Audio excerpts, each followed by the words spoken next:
Hey guys, welcome back. Today we will be unpackaging and putting together an expansion for my beautiful C.Nicobarensis colony. This is a single queen colony, though it started out as 2 queens.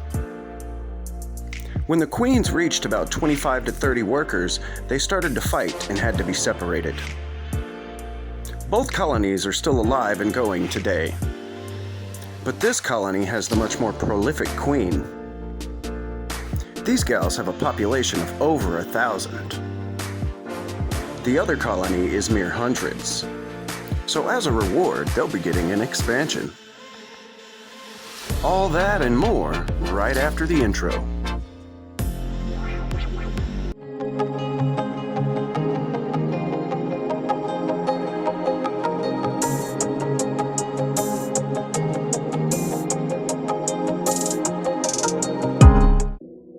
I got my package from Naturalistic in. Awesome, now I can expand the Nicos. But I think I'm gonna have to create some space on the shelf. Oh well, no matter. Let's get this thing open.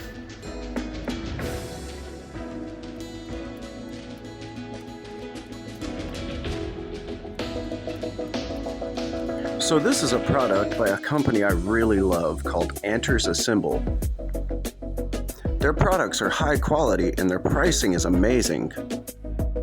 You can find their main shop on Etsy. This is what they call a large outworld. And as you can see, it is very well packed. Let me open this thing up so you guys can get a better look at it. In the Maculatus expansion video, I had mistakenly said that these were 8 inches by 8 inches by 8 inches, when they are 8 inches by 8 inches by 6.5 inches tall. These things are absolutely perfect for naturalistic setups, and that's exactly what we'll be setting up today. It has a well-ventilated steel mesh lid, and 2 entry holes for tubing, one on either side. The center circular part twists off so you can easily feed or work in the outworld.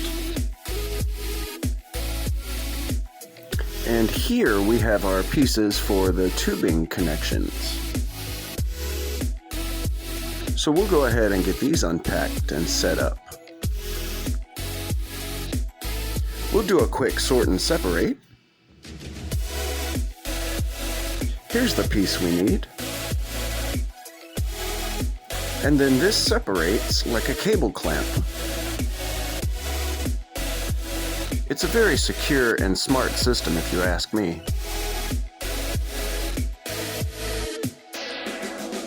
And now we'll go ahead and put it on.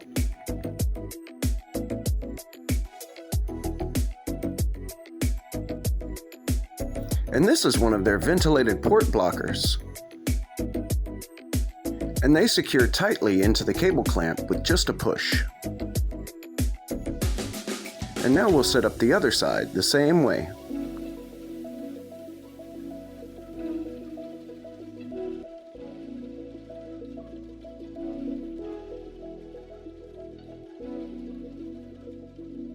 Now we'll set this aside quickly so I can show you some pieces of their new home. This is a large piece of mesquite wood that I found. It has this large chamber in the bottom and another one in the side. A Camponotus colony from years ago must have already cut chambers into this thing. So I'm going to align this large chamber here with the back entry port. And then since we have this large chamber here, I think we should push this to the acrylic. Hopefully it'll make for some good macro of their brood. It really is a beautiful piece of wood, and I think they'll love it. I think we'll set this up how they would naturally find it in nature, halfway buried beneath the substrate. Allow me to put this in place and show you guys what I mean.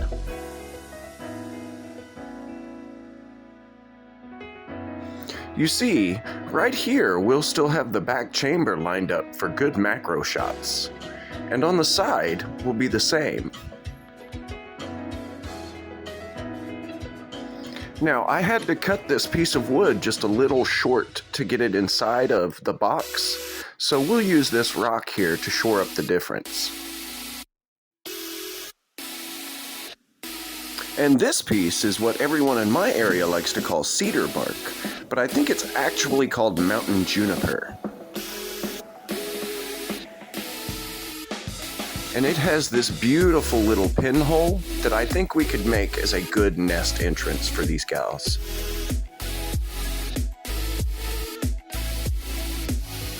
And as you can see, it goes all the way through. Let's just set this one in place as well. And now for the side views, so I can show you guys my idea. Pushing these two pieces together like this should create a giant underground chamber, and the girls should love it. And now from the front side, right here is the pinhole entrance I showed you guys. So I think we'll put enough substrate in here to almost cover the cedar bark. But I think we'll leave this side as substrate free as we possibly can for later viewing. I will try to backfill around this log and make as much closed in area for them as I possibly can. That way it holds the humidity well.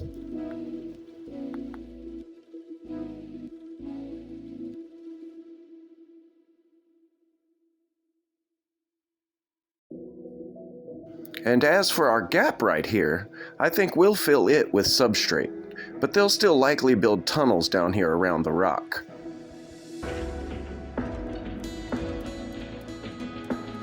I think this setup, as with all naturalistic setups, will evolve over time, though. Now, I think it's time for some substrate. And now it's all over my desk. Alright, enough talk. Let's get this thing together. We'll start by filling this area. And then a little bit in the front as well. So I will be giving them substrate, but my Nicobarensis colony will not do as much digging as my Maculatus colony. This is why I set up the wood with the large chambers in it.